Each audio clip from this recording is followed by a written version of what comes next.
Feminism பேசக்கூடிய, பெண்ணுடைய கருத்து சுதந்திரம் பேசக்கூடிய இந்த காலகட்டத்தில் இல்லை.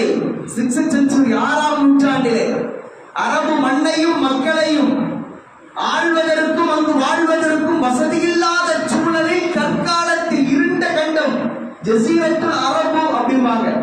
அரபு கன்றிய ஜசீரத்துல் அரபு அப்படிம்பாங்க. வெறும் பாலைவன மண், கொட்டல் பூமி. இப்பதான் நம்ம சவுதிக்கு உம்ராக்கு ஹஜ்ஜிக்கெல்லாம் போகும்போது ஹனியம்பிக்கும் அஹ்லம் வ சஹலா அல் மம்லகத்து சவுதியத்துல் அரபியா அப்படிம்பா லேண்ட் ஆகும்போது இது கேட்கும்போதே ஒரு ஆனந்தமா இருக்கும்.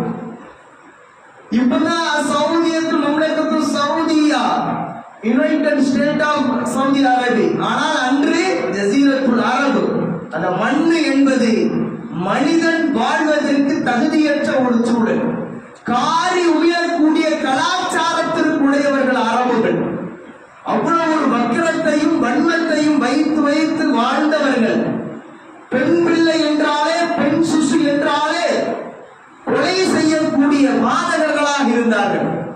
அந்த காலத்திலேயே அல்லாஹ் என்ன சொல்றான், தான் ஆடியவர்களுக்கு பெண் குழந்தையை அன்பளிப்பா தர்றான். எப்படி பாருங்க, பரவலாக மக்களிடத்திலே ஒரு கருத்துகள் நிலவுகிற பொழுது இந்த கருத்து